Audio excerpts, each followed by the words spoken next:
Bonjour, bonjour à tous, bienvenue pour cette nouvelle édition du Club Imo, le club de l'immobilier, avec notre invité aujourd'hui, c'est François Payel. Bonjour. Bonjour. Président de la Fédération des promoteurs immobiliers, et vous publiez cette semaine le bilan de l'année 2014 et les perspectives 2015 pour la promotion privée. Alors François Payel, diriez-vous tout d'abord que l'année 2014 a été une année noire pour le logement neuf en France ? Alors globalement, l'année 2014 a été une très mauvaise année pour le logement neuf en France. Comme vous le savez, les chiffres publiés il y a quelques jours par le ministère du Logement soulignaient que les mises en chantier étaient passées sous la barre des 300 000 logements, qui est un chiffre extrêmement faible. Si on le rapporte à la population française, c'est un des plus mauvais chiffres des 40 dernières années. En revanche, il faut distinguer à l'intérieur de 2014 deux phases, je dirais, jusqu'à l'été, où nous continuions à voir les indicateurs reculer, les ventes, les mises en vente, les mises en chantier. Et puis, la période qui commence début septembre, juste après les annonces du Premier ministre Manuel Valls le 29 août. Et là, nous avons vu un certain nombre de choses positives pour nous se produire. D'abord, au cours de l'automne, un peu plus de monde sur nos bureaux de vente. Et on sait que c'est le secret pour commencer à mieux vendre et ensuite à lancer plus d'opérations et plus de mises en chantier. Il faut commencer à avoir plus de clients intéressés. C'est ce qui s'est passé à l'automne.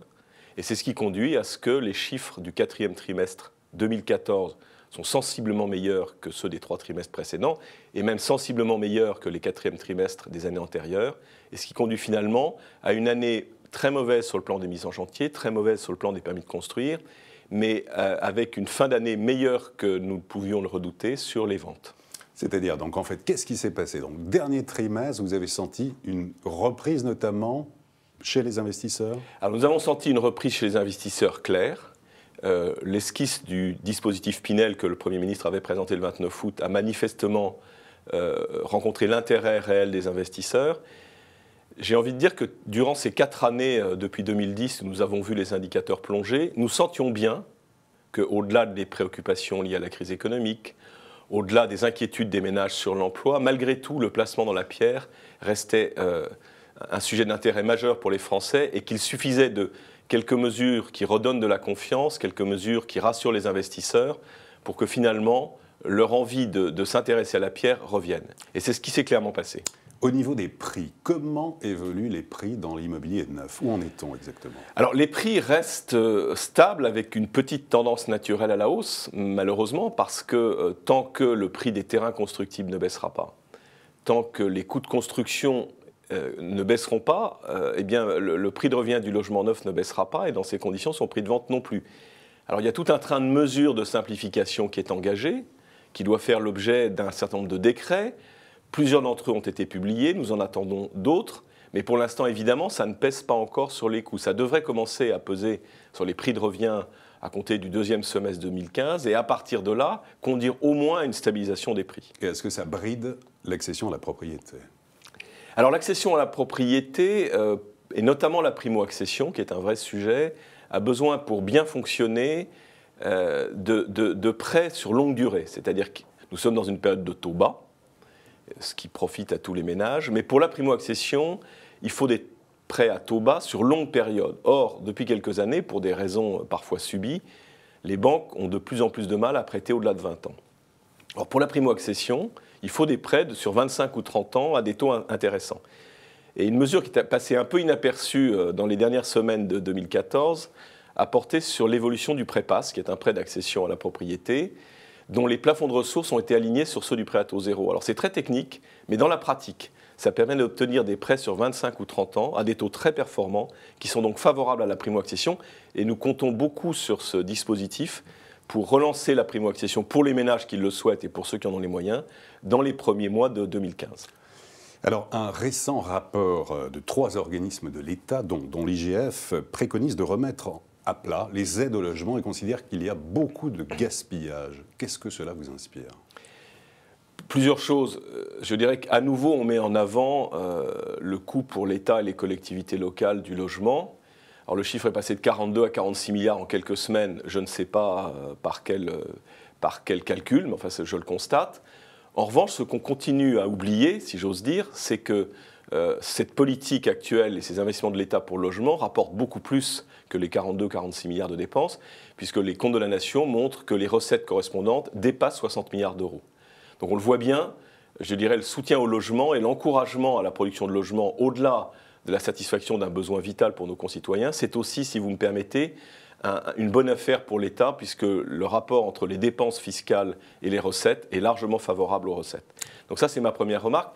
La deuxième chose, c'est que, j'allais dire, si on baisse les aides, est-ce qu'on ne court pas le risque, ce que je crains, de baisser plus encore les recettes? C'est-à-dire que la balance des comptes du logement dans les comptes publics de l'État français serait défavorable, ou en tout cas moins favorable au rééquilibrage des comptes publics. Y a-t-il beaucoup de programmes neufs qui sont bloqués actuellement en France depuis le changement d'équipe municipale?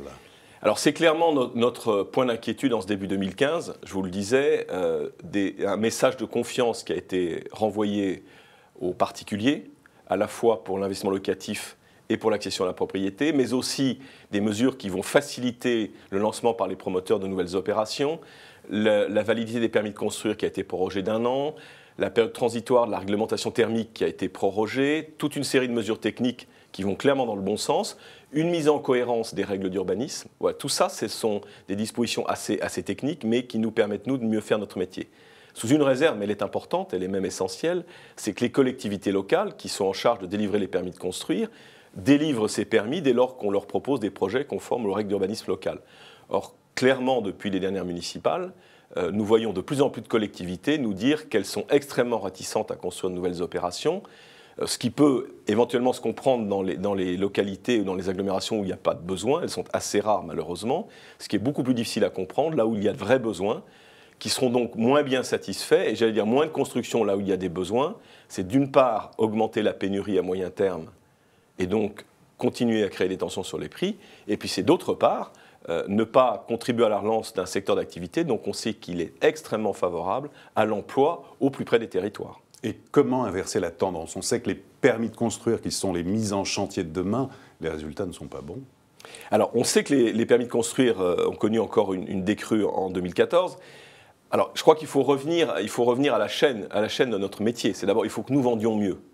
Si nous vendons mieux, nous lancerons plus de chantiers. Si nous lançons plus de chantiers, nous livrerons plus de logements. Et les financements pour les opérations suivantes pourront être mis en place. C'est une chose nécessaire. Donc, il faut d'abord que nous vendions mieux. Ensuite, nous lancerons de nouveaux programmes et nous lancerons plus de chantiers. Et la chaîne va mécaniquement se remettre en marche. Confiant pour cette année 2015? Écoutez, je crois que pour la première fois depuis 4 ans, nous retrouvons, nous, promoteurs immobiliers, un peu plus d'optimisme en ce début d'année. J'ai envie de vous dire que les fondamentaux sont là pour une reprise. Même si l'économie française est encore préoccupante, nous voyons que ce goût historique presque des Français pour la pierre est toujours là, et que dès lors que la confiance est revenue, eh bien, ils ont plus envie d'acheter. Mon inquiétude serait que les collectivités locales n'accompagnent pas ce mouvement, mais je ne doute pas que dans les semaines et dans les mois qui viennent, elles comprendront que c'est aussi leur intérêt et que pour leur économie locale, c'est essentiel. François Payel, merci beaucoup. Merci.